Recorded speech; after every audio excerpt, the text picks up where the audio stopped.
Bismillahirrahmanirrahim. Assalamualaikum warahmatullahi wabarakatuh. Alhamdulillah, hari ini bersama saya lagi Ustaz Ahmad Majdi bin Sanusi ataupun Cikgu di Pos. Hari ini kita akan belajar bersama tentang tadabbur surah Al-Ikhlas. InsyaAllah, jom kita belajar bersama.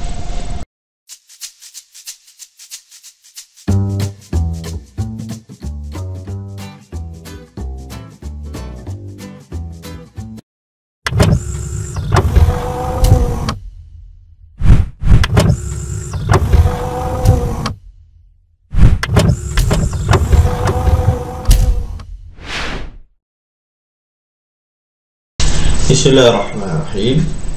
InsyaAllah pada hari ini kita akan belajar surah Al-Ikhlas, Pendidikan Islam tahun 4. Hari ini kita fokus kepada tadabbur surah. Jadi murid-murid boleh tengok dalam buku teks muka surat 26 sampai 29. Bagi guru-guru, standard kandungan 1.5, standard pembelajaran 1.5.1, 1.5.2. Jadi sebelum kita memulakan pelajaran hari ini, mari kita baca doa bersama. Semoga apa yang dipelajari pada hari ini bermanfaat buat kita semua, insya-Allah. Bismillahirrahmanirrahim. Allahumma aftah alaina hikmataka wanshur alaina min khazaini rahmatika ya arhamar rahimin. Wahai Tuhan kami, bukakanlah ke atas kami hikmahmu dan bentangkan ke atas kami gedung rahmatmu, wahai Tuhan yang maha pengasih. Amin amin. Seterusnya, diharap hasil pembelajaran pada hari ini murid dapat menyatakan pengenalan surah Al-Ikhlas dengan betul. Yang kedua, menerangkan arti ayat 1 dan 2 daripada surah Al-Ikhlas dengan betul. Hari ini kita fokus hanya 2 ayat sahaja. Jadi sebelum kita pergi tadabbur surah Al-Ikhlas ini, jom kita baca bersama Ustaz. A'udzu billahi minasyaitonir rajim. Bismillahirrahmanirrahim. Qul huwallahu ahad, Allahus samad, lam yalid wa lam yulad wa lam yakul lahu kufuwan ahad. Surah ini biasanya ramai yang dah hafal, sebab surah pendek dan biasa kita dengar. Tapi di sebalik surah yang pendek ini terkandung satu benda yang sangat penting dalam kehidupan ataupun dalam akidah kita umat Islam ini. Jadi kita kena amalkanlah. Di samping kita belajar, kita tahu makna dia, kita aplikasikan dalam kehidupan kita, dalam keimanan kita kepada Allah Subhanahu Wa Taala. Jadi kita tengok sebab turunnya surah Al-Ikhlas ini. Jadi ada satu berpandangan yang diriwayatkan oleh Ibnu Abbas, katanya seorang orang musyrik datang kepada Rasulullah sallallahu alaihi wasallam dan bertanya tentang gambaran Allah, gambaran Tuhan. Mereka berkata, wahai Muhammad, gambarkanlah kepada kami tentang Tuhanmu. Jadi Allah turunkan ayat ini bagi menjawab kepada soalan-soalan mereka.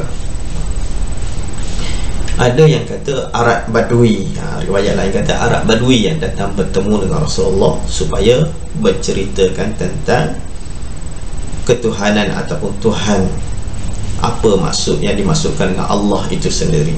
Jadi turunlah ayat ini. Jadi pengenalan ringkas surah Al-Ikhlas.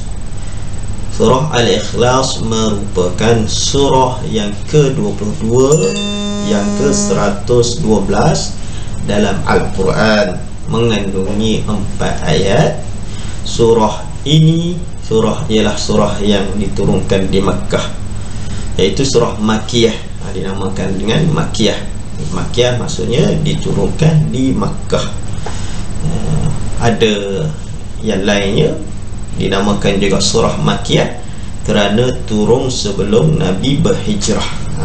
Antara dua, satu turun di Mekah dan satu lagi dinamakan juga surah Makkiyah, dinamakan Makkiyah surah-surah lain kerana turun sebelum hijrah, hijrah Nabi ke Madinah. Walaupun selepas itu sudah berhijrah, ada ayat yang terakhir contohnya dalam Al-Quran, iaitu Al-Yawma Akmal, bukan ayat, antara ayat-ayat yang terakhir. Maksudnya Nabi sudah berhijrah, Nabi datang Mekah, turun wahyu, tapi surah itu dikenali sebagai, ayat itu dikenali sebagai Madaniyah kerana selepas hijrah. Itu tambahannya. Untuk surah Al-Ikhlas ini surah Makkiyah. Surah ini dikenali dengan surah Al-Ikhlas kerana menegaskan kemurnian tauhid kepada Allah.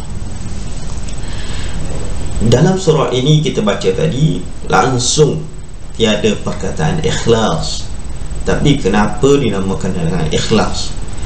Ikhlas ini maksudnya lagi mudah untuk kita faham adalah segala kerja buat kita adalah kerana satu saja, kerana Allah, tiada benda lain, maka ikhlaslah. Jadi keesaan kita itu hanya kepada Allah semata-mata. Amalan perbuatan kita itu hanyalah kerana Allah Subhanahu Wa Taala. Walaupun bunyinya mudah, tapi praktikal dalam kehidupan kita itu perlu kepada mujahadah untuk kita mendapat betul-betul apa yang dimaksudkan ikhlas itu. Dan dalam surah ini juga Allah memiliki sifat sempurna yang menafikan segala bentuk perkara syirik kepadanya. Surah ini kita boleh belajar bahawa dalam 4 ayat ini Allah menggambarkan dia mempunyai sifat kesempurnaan. Segala sifat kesempurnaan hanyalah milik Allah Subhanahu Taala, dan kita wajib meyakini Allah bersifat dengan sifat sempurna dan menafikan segala kekurangan kepada Allah. Surah ini cukup berat sebenarnya untuk dibincangkan, tetapi asas kepada akidah kita daripada surah ini kita belajar secara teorinya dan praktikalnya. Keyakinan kita hanya jazam dalam hati bahawa Allah bersifat dengan sifat kesempurnaan. Allah mempunyai sifat keesaan. Sesungguhnya tidak ada sesuatu makhluk yang menyamai dan menandinginya. Ada pengajaran daripada surah ini. Apa yang kita nak? Maksudnya Allah ini memang tak ada. Dalam kefikiran kita memang Allah itu tak ada sesuatu pun makhluk yang menyamainya. Dari sifatnya, daripada zat dia, kita tak boleh berfikir di akal. Jangan fikir lama-lama nanti rosak akal kita. Allah tidak suruh kita fikir macam mana bentuk dia, zat dia, tapi Allah suruh kita fikir tentang kekuasaannya, sifat-sifat dia, untuk kita beriman dan meyakini bahawa Allah yang bersifat dengan sifat uluhiyah, ketuhanan, untuk kita beriman kepadanya, meyakini bahawa Allah adalah Tuhan kita. Seterusnya, jom kita baca secara ringkas makna ayat ini. Bismillahirrahmanirrahim. Kul huwallahu ahad. Katakanlah wahai Muhammad kepada orang musyrik yang bertanya itu, dialah Allah yang Maha Esa. Dialah Allah yang Maha Esa.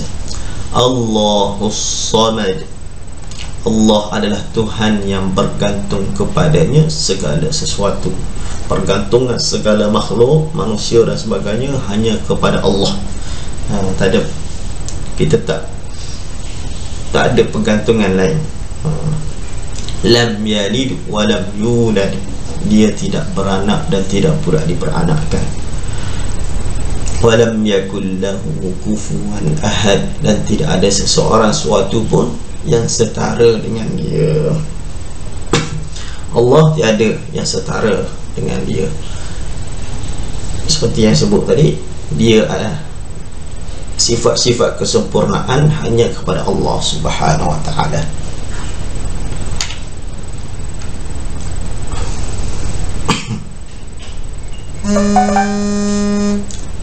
Jadi kita tengok sini, qul huwallahu ahad,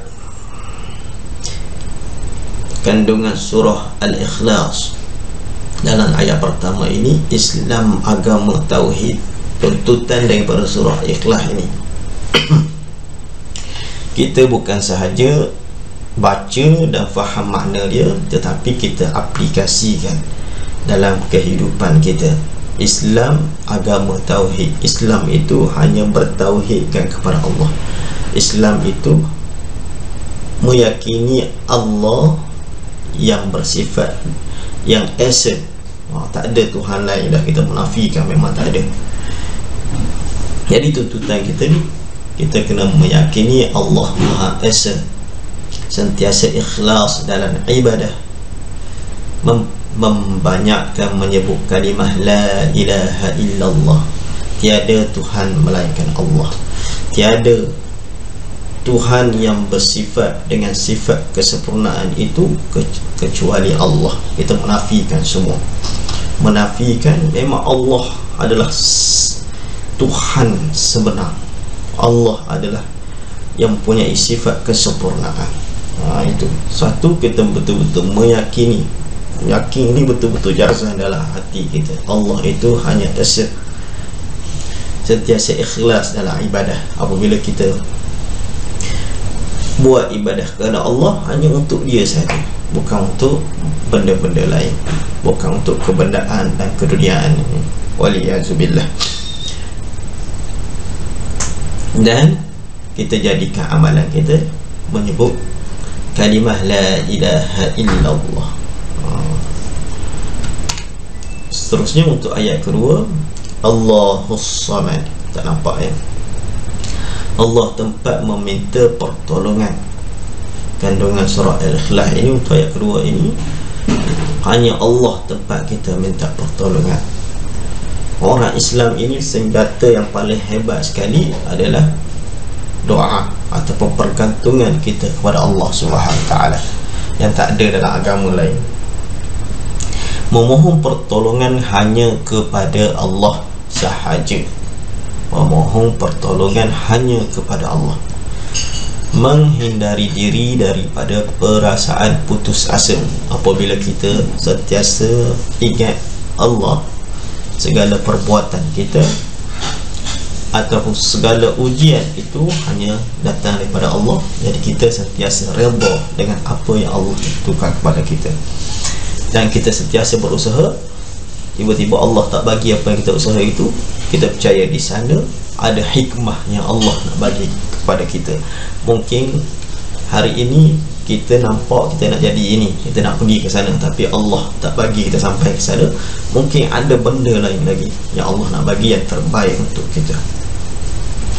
Bersangka baik dengan setiap ketentuan Allah.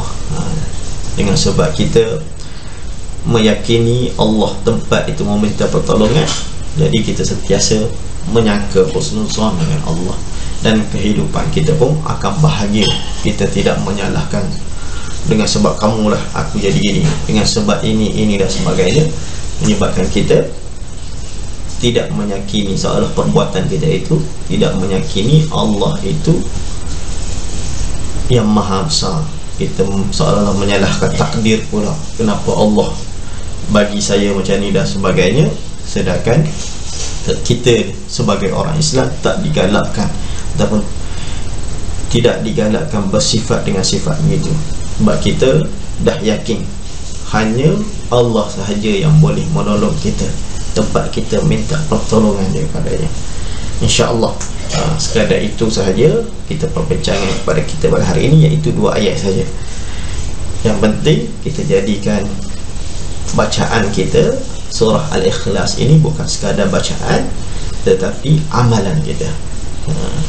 Kita mengesakan Allah kita betul-betul yakin Allah itu esa, dan Allah itu tempat kita meminta segala permintaan. Jadi aplikasikan dalam kehidupan kita. Bukan hanya kita boleh sebut makna dan sebagainya dalam Al-Quran, tapi apabila kita bertemu ataupun kita dalam dunia realiti kita hilang, kita tak boleh aplikasikan dalam kehidupan harian kita. Seterusnya, sebelum saya mengakhiri hari ini, saya bawakan satu kisah tauladan daripada surah yang Al-Ikhlas ini. Jadi anak-anak boleh baca di sebelah saya ni. Ada diriwayatkan Imam Bukhari pernah ada seorang lelaki menjadi imam Masjid Quba. Masjid Quba ni di Madinah. Setiap kali telah membaca surah lain dari Al-Quran, ia menutupnya dengan surah Al-Ikhlas. Sahabat, jadi ceritanya macam ni. Setiap kali dia jadi imam, dia baca surah lain mesti diakhiri dengan surah Al-Ikhlas ini, Qul huwallahu ahad. Jadi sahabat-sahabat lain ini pernah tegur dia, kalau boleh udah-udah lah baca surah Al-Ikhlas ni, surah lain banyak lagi daripada Quran. Jadi ada yang pergi melaporkan kepada Rasulullah sallallahu alaihi wasallam, kata si fulan ini asyik-asyik surah Qul huwallah saja, surah Al-Ikhlas ya, tak habis-habis. Jadi Rasulullah panggil, betul tak kamu buat macam tu? Jadi dia kata betul, kerana saya suka sangat baca surah Al-Ikhlas ini. Jadi orang lain tu ingat ke Rasulullah akan marah dia asyik-asyik baca surah Qul huwallah saja. Tapi Rasulullah bagi satu gambaran ataupun bagi berita gembira pula kat dia. Hubbuka iyyaha adkhalakal jannah. Rasulullah sebut apa? Kecintaanmu kepada surah ini dapat memasukkanmu ke dalam syurga. Masya-Allah. Hanya dengan sebab dia suka baca surah Qul huwallahu ahad, Rasulullah janji dekat dia, surah ini akan bawa kamu ke syurga. Masya-Allah. Jadi sekadar itulah daripada saya. Kita ambil pengajaran daripada cerita ini supaya kita sentiasa dekat dengan Al-Quran di bulan Ramadan ini. Jadikan amalan kita membaca Quran, bisa di samping kita tadabbur surah-surah dalam Al-Quran itu. Jadi ingat pesan saya selalu, jadikan Al-Quran sebagai bacaan harian kita. Semoga bertemu lagi.